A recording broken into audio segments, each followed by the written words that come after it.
I have 3 children, the oldest being 16M. For my birthday last week my son went out and bought me this swinging hammock chair that I had been wanting for 2 years, and it cost him quite a bit of his saved money, which I fully intend to put back into his bank account so he can continue saving.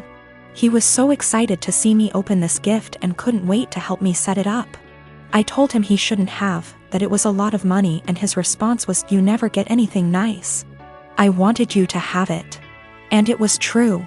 I usually don't get anything for my birthday or Christmases outside of Tupperware or soaps. So it might sound stupid, but I have cherished this swing ever since he got it for me. Especially where I finally have something nice that's mine. My sister-in-law comes over once a week to see all of us, and she immediately headed straight for my swing, which my son hooked up on our deck. I told her to please not sit on it, and she said, "Is there a weight limit?" So I told her yes, 250 pounds, and I even showed her the box to confirm. She was not upset about this. She just said, "That's a bummer. They need to make something capable of holding us big girls." I simply agreed with her and went about my business. At this point my husband shows up from work. When I went inside to grab us some drinks, her and my husband are talking on the porch, and not even 5 minutes later I hear a loud crash. I go out and sure enough she had sat in my swing, and the crochet netting around the hook snapped on one side, causing her to fall right on her ass. She is sitting there laughing, gets up and says, "I guess I need to learn to listen." So I lost it. As I said above, I literally never get anything nice. Never. This is the one thing that I had that was mine, and it didn't even take someone a freaking week before they ruined it for me. So I said, "I literally just told you not even 20 minutes ago that it would not hold you, and to please not sit in it." She makes some comment about, "Usually the weight limit is a lie. I thought it would hold." So I said, "The weight limit probably would have held if you were only 50 pounds heavier than it, not 150.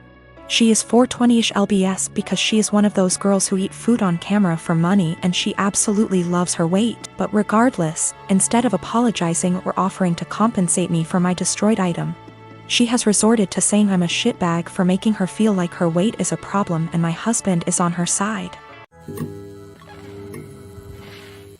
I am one of 4 kids. My older brother P, who I no longer have any contact with, my younger brother J, who is no longer with us, and my youngest sister K. Recently P's children, 2 girls and 1 boy, all in their late teens and early 20s, reached out to me and expressed a desire to have a relationship. I have 0 contact with their father and swore that I would beat him black and blue if I ever saw him again. My oldest brother P was always the golden child. No matter what he did, my parents always had an excuse for why it was not his fault. Bad grade? Teacher had it out for him. Cheating on every single one of his relationships? Good thing you did it to her before she did it to you. That one was my personal favorite. He also used to torment Jay and I constantly when we were smaller than him, until in high school, when I hit a growth spurt and sprung up to about 6 feet 4 inches and 230 pounds worth of muscle. After that I became the typical jock type. Played football, partied, bunch of friends, etc. Well, my younger brother, Jay, didn't get as lucky and stayed pretty small and scrawny throughout high school and college, only getting up to about 5 feet 8 inches, and didn't have a super active social life. Despite the difference in our schooling experience, I was always very protective of Jay, especially since we were always having to put up with P's bullshit, which stopped once he realized I could pound him into the ground and not break a sweat, as he was also a lot smaller than me at only 5 feet 10 inches. Not much to say about Kay. She was a great younger sister, and P didn't dare mess with her or he would incur the wrath of our mother. So, in the late 90s, Jay met his first real girlfriend, A, and was over the moon about her. He spent every spare moment with her, and when he wasn't with her, he would do nothing but gush about her. I had never seen him so happy. Well, one day, he comes to us, all smiles, and announces that A is pregnant and they are expecting. The mood quickly turned, however, when a week later it came out that A had been cheating on Jay for the duration of their relationship with our older brother P. This broke my brother, and of course P, being the golden shit that he is, didn't even get a disappointed glance from our parents. To this day I have never seen someone look so broken as Jay had looked the last time I saw him. I believe his heartache was only compounded by the fact that my parents basically told him to get over it and be happy for our brother. Well, about a week after this revelation came to light, Jay took his own life. I had never been so sad and angry at the same time in my entire life. Sad that I would never see my brother again, and the pure rage of knowing that this was my brother and parents' fault. During the funeral, P walked in with A and I saw red. Thankfully I had other family there to stop me from doing anything stupid, but I told P that if I ever saw him again, I would kill him. Shortly after that, I cut contact with 90% of my family, with the exception of K and a cousin I had always been close with, because everyone except them wanted to make excuses for my parents and P. Even though my sister was just as crushed about Jay's death as I was and was angry for a long time. She and her then boyfriend, future husband, hit a financial rough patch after graduating college and were forced to move in with our parents. Due to unrelated drama at the time, they couldn't stay with me. So my sister stayed with them for several years, and over that time their relationship improved, and even though I wasn't thrilled at the time, I understood. She still doesn't really have a relationship with P but is cordial if they meet. I don't blame her, because our parents did a lot for her and daughters love their cousins. So I didn't want to put her in that kind of position of choosing.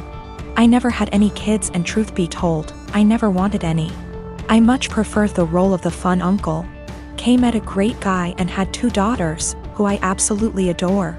P had 2 more kids with A before cheating on her and splitting, and I've never met any of them. My parents have tried to make contact a handful of times, but I always told them to kick rocks. So last week, I'm chatting with Kay's daughters, 19 and 17. And they mentioned that their cousins have wanted to meet me for a long time and were hoping I would be willing to meet them as well. I don't believe they know everything that transpired between their dad and I, but I would be lying if I said I never had any desire to meet them. My boyfriend Steve and I have been dating for over a year and a half. I met him in one of my upper-level classes 2 years ago. At the time he was finishing up his degree, before moving on and working on his master's. Since we started talking, seeing each other, and dating casually, I really loved our entire relationship. Steve and I had a lot of similar interests, which included traveling. We did a small trip to South America a couple months ago for a few weeks, Peru and Chile. We had an amazing time. It was once we got back from our trip that I saw our relationship in a whole different way. We traveled well together, and bonded in a new way. I knew I was in a great relationship. I thought we had a great relationship until I got some news a few days ago. 3 days ago, I went over to drop a MacBook charger over at my best friend's house, Chenille. Chenille and I have been best friends since we were in high school from the age of 16 years old. I have always considered her to be my number one and closest person in my life. I have noticed that the past 6 months we haven't hung out in the same capacity that we usually have. Both of us have been busy with our lives, school, work, relationships, etc. But I kinda got the feeling after this past year of university around April that she was starting to move away. She had a bad with her ex that lasted under a year. He cheated on her with a coworker, and the rest is history. They broke officially around the end of January. As I went over to drop off her extra charger that she borrowed, I talked with her mom for a bit. Chenille ended up getting called in to pick up an extra serving shift at the restaurant she has worked at during her degree. Her mom wanted to talk to me about a few things. I was puzzled. Chenille's mom was always really outgoing and funny. We had known each other for over 8 years at least. But she wanted to have a serious talk. Chenille's mom, Karen, went on to tell me that she saw Steve and Chenille sneak around the back of the house about a month or so ago. Karen went on to explain that she noticed this happening 2 other times. At first, she thought we were all hanging out. But Karen told me that she got a weird gut feeling on this situation. She told me that I should talk to Steve and Chenille ASAP. Steve and I were supposed to go out for dinner last night. He picked me up, and off we went. I felt really bad and humiliated the entire time we were out. We ate dinner, had a couple drinks, but we didn't talk much. Steve kept asking me all night what was the matter. I told him nothing.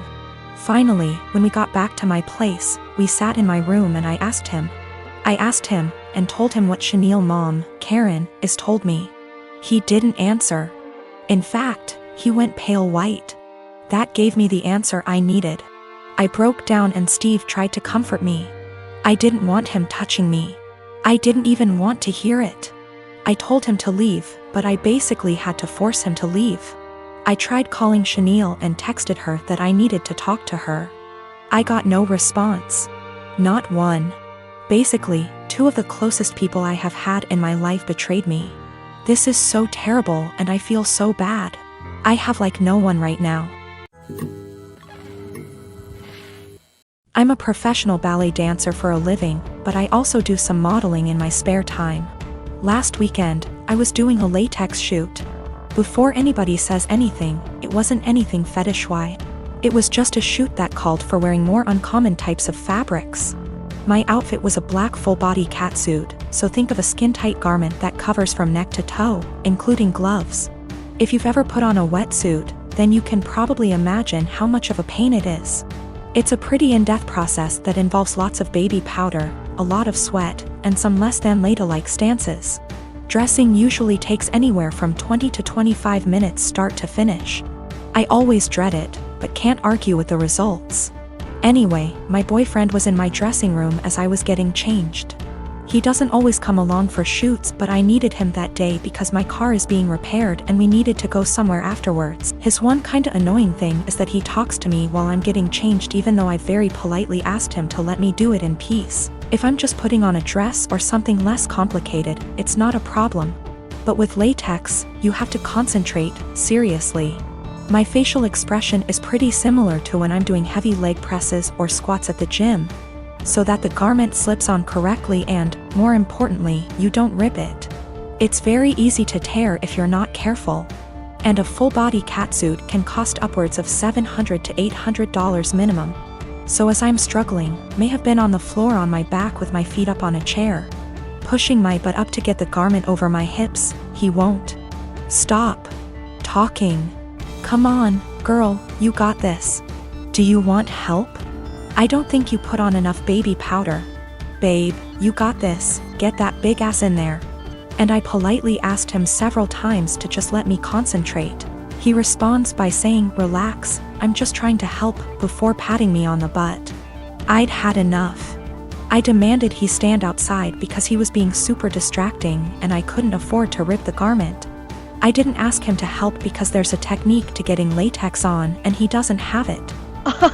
He got all pissy and was like, whatever, maybe you need a bigger size anyway, before leaving the shoot completely and taking the car. I had to get an Uber home after the shoot. On one hand, I was getting super frustrated, I was hot and sweaty, and combined with my kinda short temper, I was getting pissed off that I couldn't get the suit on. On the other hand, I asked him multiple times not to comment or distract me. And I never indicated that I was in the mood to be touched.